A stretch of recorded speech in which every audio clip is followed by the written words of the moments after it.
Round of 16-এর এরই মধ্যে 4টি ম্যাচ হয়ে গেছে এবং আরও বাকি 4টি রয়েছে। তো 4টি ম্যাচে কে জিতলো এবং কারা জিততে পারে এবং কোয়ার্টার ফাইনাল থেকে সেমিফাইনাল, সেমিফাইনাল থেকে ফাইনাল এবং সর্বশেষ ফাইনাল থেকে কে হতে পারে চ্যাম্পিয়ন তাই নিয়ে একটা ভিডিও আজকে তৈরি করব। তো আজকের ভিডিওতে আপনাদেরকে স্বাগতম। আশা করছি পুরো ভিডিওটা শেষ পর্যন্ত দেখবেন। তো এরই মধ্যে 4টি ম্যাচ হয়ে গেছে। এর মধ্যে কানাডা এবং মরক্কোর ম্যাচে মরক্কো কানাডাকে 3-0 গোলের ব্যবধানে হারিয়ে কোয়ার্টার ফাইনাল নিশ্চিত করেছে। অন্যদিকে প্যারাগুয়েকে 1-0 গোলে হারিয়ে কিলিয়ান এমবাপ্পের ফ্রান্স কোয়ার্টার ফাইনাল নিশ্চিত করেছে। এবং আরেক সাইডে ব্রাজিল এবং নরওয়ের খেলায় আমি ভেবেছিলাম যে যতটা হাড্ডাহাড্ডি লড়াই হোক না কেন শেষ পর্যন্ত ব্রাজিল জয়লাভ করবে। তো এইখানে আমার ধারণাটা ভুল প্রমাণ করে দিয়েছে আর্লিং হাল্যান্ড। তো আর্লিং হাল্যান্ড এখানে নরওয়ে এখানে জিতে কোয়ার্টার ফাইনাল নিশ্চিত করেছে। অন্যদিকে মেক্সিকোকে ইংল্যান্ড হারিয়ে কোয়ার্টার ফাইনাল নিশ্চিত করেছে। তো কোয়ার্টার ফাইনালে ফাইনালি যারা চলে গিয়েছে তারা হচ্ছে ফ্রান্স, মরক্কো এবং অন্যদিকে ইংল্যান্ড এবং নরওয়ে। আবার এদিকে রয়েছে বেলজিয়াম এবং ইউএসএ এবং পর্তুগাল এবং স্পেন। তো তাদের খেলাটা এখন পর্যন্ত হয়নি। তো এই খেলাগুলোতে আসলে আমার ধারণা অনুযায়ী কারা কারা যেতে পারে তা নিয়ে আলোচনা করি। তো এখানে আমি ইউএসএ এবং বেলজিয়ামের ম্যাচে আমি বেলজিয়ামকে এগিয়ে রাখবো। আমার কাছে মনে হয় এটা খুবই হাড্ডাহাড্ডি লড়াই হতে পারে। বলা যায় না, আমার ধারণাটাও ভুল হতে পারে, ইউএসএও যেতে পারে। তো এখানে আমি বেলজিয়ামকে এগিয়ে রাখছি। আর অন্যদিকে পর্তুগাল আর স্পেন, মানে উদীয়মান তরুণ খেলোয়াড় লামিন ইয়ামাল এবং ক্রিস্টিয়ানো রোনালদো। তো ক্রিস্টিয়ানো রোনালদোর এবং লামিন ইয়ামালের লড়াইটাতে আমি এখানে শেষ পর্যন্ত লামিন ইয়ামালকেই এগিয়ে রাখবো। আমার ধারণা অনুযায়ী রাউন্ড অফ 16 হতে যাচ্ছে ক্রিস্টিয়ানো রোনালদোর শেষ ম্যাচ। তো আমার ধারণা অনুযায়ী এখানে বেলজিয়াম এবং স্পেনকে আমি মুখোমুখি করব কোয়ার্টার ফাইনালে। এবং অন্যদিকে রয়েছে স্কটল্যান্ড এবং কলম্বিয়া এবং আর্জেন্টিনা এবং ইজিপ্ট অর্থাৎ মিশর, মোহাম্মদ সালাহর মিশর এবং লিওনেল মেসির আর্জেন্টিনা। লিওনেল মেসির আর্জেন্টিনা এবং মোহাম্মদ সালাহর মিশরের খেলাতে নিঃসন্দেহে এখানে আর্জেন্টিনাকে এগিয়ে রাখাই উচিত আমার কাছে মনে হয়। তবে বড় কোনো অঘটন না ঘটলে এখানে আর্জেন্টিনাই নিঃসন্দেহে যাবে কোয়ার্টার ফাইনালে আমার ধারণা। এবং অন্য সাইডে রয়েছে সুইজারল্যান্ড এবং কলম্বিয়া।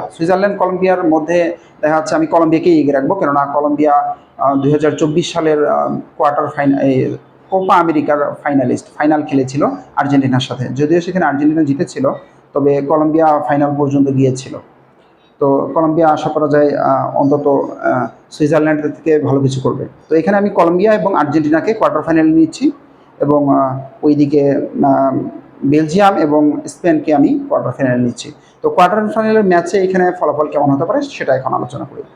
ফ্রান্স মরক্কো, এখানে 2022 বিশ্বকাপের সেমিফাইনাল হতে যাচ্ছে 2026 বিশ্বকাপের কোয়ার্টার ফাইনালেই। তো এখানে ফ্রান্স মরক্কোর লড়াইয়ে আমি আসলে 2022 বিশ্বকাপে যে রেজাল্টটা হয়েছে আমি সেটাই মনে করছি হবে। এখানে আমার ধারণা অনুযায়ী মরক্কোকে হারিয়ে ফ্রান্স চলে যাবে সেমিফাইনালে। তো এখানে যদি মরক্কোকে হারিয়ে ফ্রান্স সেমিফাইনালে যায়, অন্যদিকে কে কে আছে দেখি। অন্যদিকে বেলজিয়াম এবং স্পেন। তো এখানে বেলজিয়াম স্পেনের ক্ষেত্রে আমি স্পেনকে এগিয়ে রাখবো। এখানে লামিন ইয়ামালের স্পেন চলে যাবে সেমিফাইনালে আমার ধারণা অনুযায়ী। অন্যদিকে রয়েছে ইংল্যান্ড এবং নরওয়ে যদিও ব্রাজিলকে হারিয়েছে, তবে আমার কাছে মনে হচ্ছে হ্যারি কেনের কাছে হারতে হবে অন্তত নরওয়েকে। আমার ধারণা অনুযায়ী এখানে নরওয়ে এবং ইংল্যান্ডের ম্যাচে ইংল্যান্ড জয়লাভ করে সেমিফাইনালে যাবে। অন্য সাইডে রয়েছে কলম্বিয়া এবং আর্জেন্টিনা, 2024 সালের ফাইনাল ম্যাচ। 2024 সালের ফাইনাল ম্যাচ আপনারা অবশ্যই দেখেছেন। শেষ পর্যন্ত আর্জেন্টিনা 1 গোলের ব্যবধানে 2024 সালের কোপা আমেরিকা জয়লাভ করেছিল। তো আমার কাছে মনে হয় এখানে বর্তমান খেলার পারফরমেন্স অনুযায়ী আমার কাছে এখানে আমি আর্জেন্টিনাকে এগিয়ে রাখবো। আমার ধারণা কলম্বিয়াকে হারিয়ে আর্জেন্টিনা সেমিফাইনালে যাবে। তো এখানে সেমিফাইনালে এখন আমার প্রেডিকশন অনুযায়ী কে গেল। অন্যদিকে একদিকে গেল ফ্রান্স, অন্যদিকে স্পেন। তো সেমিফাইনালে একদিকের ম্যাচ হতে যাচ্ছে ফ্রান্স এবং স্পেনের, অন্যদিকে হতে যাচ্ছে ইংল্যান্ড এবং আর্জেন্টিনার। তো এই আমার ধারণা অনুযায়ী এই 4টা দেশ খেলবে সেমিফাইনাল।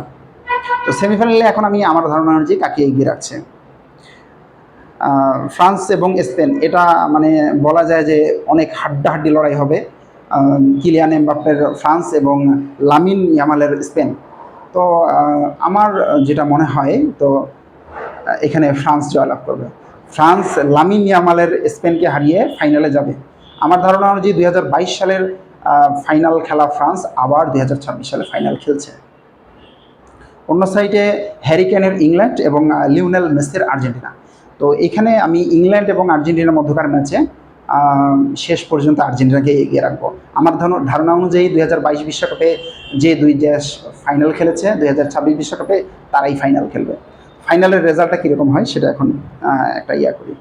তো 2022 বিশ্বকাপের ফাইনাল রিপিট হতে যাচ্ছে 2026 বিশ্বকাপে আমার ধারণা অনুযায়ী। আপনার ধারণাটা অন্যরকম হতেও পারে। তো 2026 বিশ্বকাপে ফাইনাল যখন খেলবে লিওনেল মেসির আর্জেন্টিনা এবং কিলিয়ান এমবাপ্পের ফ্রান্স। তো 2022 বিশ্বকাপে আপনারা অবশ্যই জানেন যে কিলিয়ান এমবাপ্পের ফ্রান্সকে হারিয়ে লিওনেল মেসির আর্জেন্টিনা জয়লাভ করেছিল 2022 বিশ্বকাপ। তো আমার কাছে মনে হয় যে সেটার রিপিট অন্তত হবে না। বর্তমানে ফ্রান্সের যে পারফরমেন্স, আমার কাছে মনে হয় এখানে লিওনেল মেসির আর্জেন্টিনাকে হারিয়ে ফ্রান্স 2018 বিশ্বকাপের পরে 2026 বিশ্বকাপটাও জয়লাভ করবে। হয়তো বা আমার ধারণাটা ভুল হতে পারে।